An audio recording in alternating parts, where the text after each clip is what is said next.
If two Livyatan melvilli suddenly appeared in the modern Pacific, could they reclaim dominion over these waters? In the Bering Strait, a silent rift tears open in the deep sea, hurling a young Livyatan into the North Pacific, roughly killer whale-sized, its warm genetic memory colliding with the near-freezing abyss. Evolved for warm prehistoric seas, the cold seeps through its blubber, muscles trembling as they burn through stored energy. Hunger is even more urgent, its stomach already scorched by its own digestive acids. Instinct triggers an ultra-low frequency sonar pulse. The echo locks onto a migrating school of Chinook salmon along the shelf. A pitch-black body launches from the abyss, jaws still not fully developed, and warm blood explodes into the freezing water. Its first meal in this new world. Before it disperses, a small pod of killer whales enters its sonar range, circling this strange block-headed intruder they've never seen. After a tense standoff, they silently withdraw, but the young Livyatan reads the warning hidden in their retreat. At the same moment, in the Tasman Sea, a second rift casts a slightly smaller Livyatan into an entirely different world. Its sonar is overwhelmed by unfamiliar signals. The South Pacific's biodiversity far exceeds anything from its prehistoric home. It finally locks onto a bluefin tuna, shattering its spine with a single bite. But the blood draws in several great white sharks, their electroreceptors confused by this unfamiliar electrical signature. That instant of hesitation is fatal. The Livyatan bites clean through the vulnerable region behind one shark's head, severing it in two. The rest flee into the deep. Through the spring, the northern Livyatan hunts alone in the Arctic currents, growing from killer whale size into something larger than any modern toothed whale.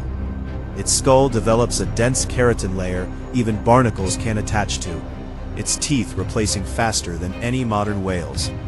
After every meal, it sends pulses south. Then summer brings a humpback carcass, and a pod of killer whales that attacks all at once, cracking its ribs under the impact. Pain awakens its savagery, and its jaws shatter a young male orca's skull outright, freezing the pod in horror. But the young Livyatan, dragging a broken rib, refuses to keep fighting. It dives into a crevice in the submarine canyon, slowing its heartbeat to near stillness. Meanwhile, the southern Livyatan enters explosive feeding, its territory expanding across the Tasman Sea, prey escalating from tuna to juvenile sperm whales. After every kill, it sits motionless, broadcasting pulses, not even sure what it's waiting for. In late autumn, a pod of sperm whales blocks its hunting ground, adult females forming a wall around their calves. It attacks from below, but is struck by several at once, its blubber torn open to the bone, trailing blood into darkness. It feels a strange new pain for the first time. Not injury, but the emptiness of sweeping sonar across endless blue and hearing nothing from its own kind. Livyatan were never meant to be solitary. That night, lying alone beneath basalt cliffs, it emits a pulse unlike any hunting call it's made before. From that night on, the northern Livyatan dramatically increases its transmissions, broadcasting south every single day, an invisible chain stretching from the Arctic into the Pacific. More than 40 days later, at the surface for a breath, the Tasman Sea Livyatan receives those signals. The exact same frequency, spacing, and pulse width it transmits every day. Another of its own kind. After an entire geological era apart, it answers, sending the same pattern north, through the Coral and Solomon Seas into the deep sound channel of the North Pacific. Two prehistoric survivors, half an ocean apart, holding a conversation no modern instrument could ever decode.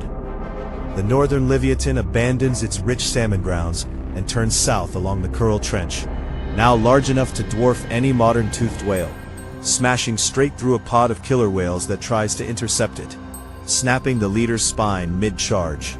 At the same time, the southern journey begins, slipping quietly beneath a chaos of dolphins hunting tuna off Papua New Guinea, conserving strength for what's ahead. When their sonar signals finally close enough to hear each other's heartbeat, both slow down, adjusting speed and depth. Two pulsars that drifted across an entire geological era finally pulled into each other's orbit.